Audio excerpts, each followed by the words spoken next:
So yeah, we wanted to talk about rapture trauma and also martyrdom. That's a tough word to say. Uh, Martyrdom. martyrdom fantasies. They're very intertwined in evangelical culture. Um, so yeah, I'll just start with a little my story, and we'll go from there, I guess. Um, I grew up in an evangelical church. I um, got saved when I was a teenager, and um,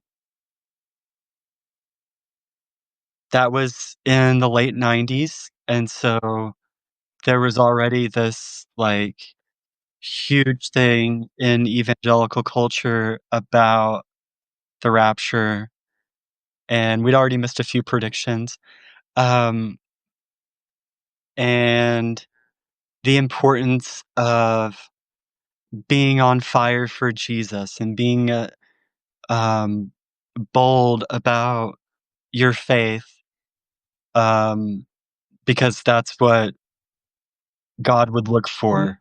Um, and so, you know, they were really pushy to have us express our faith in certain ways and to not respect um, any sort of barrier that other people had, like um, talking about your religion at school or whatever. It was all about getting your friends saved so that they could be whisked up to heaven with you.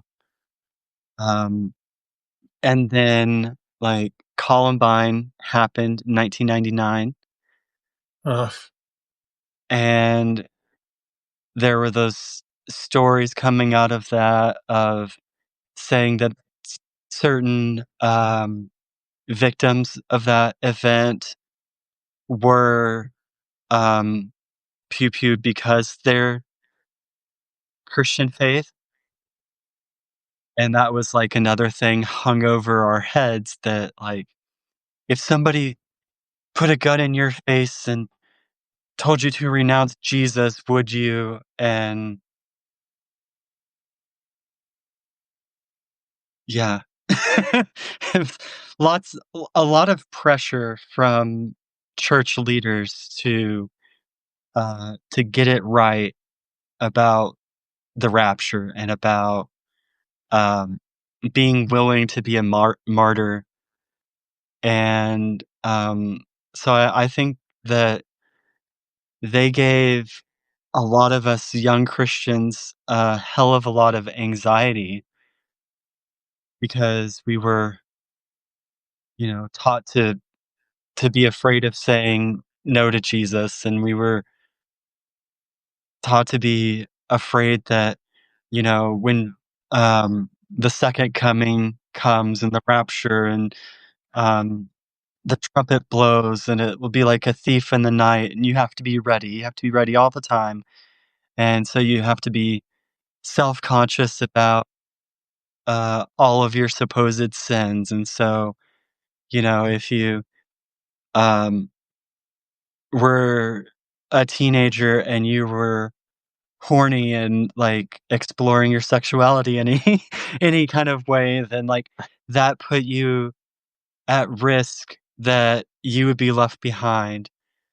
And, yeah, wild wild shit and a lot of pressure, a lot of forced anxiety. I'm sure Brandon, who had a similar upbringing, can speak to that as well. And I'm Yes. gonna grab earbuds while he does that.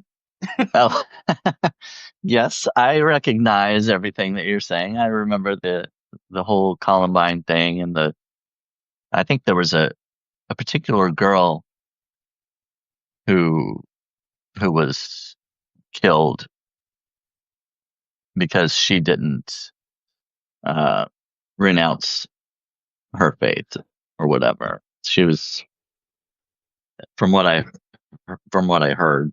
But yeah, I think, and I think the Catholics had it even, or have it even worse, because they're more like, and our Christians in the Baptist and Pentecostal religion, there were at least a lot of sins that were forgiven,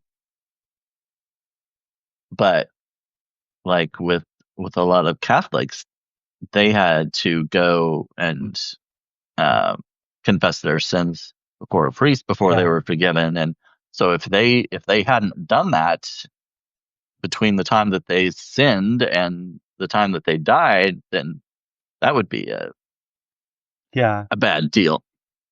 Right, and then depending on what their sin was, they Yeah, might be in purgatory working it off at yeah, God's little, re-education camp, or they would be sent to hell, and yeah.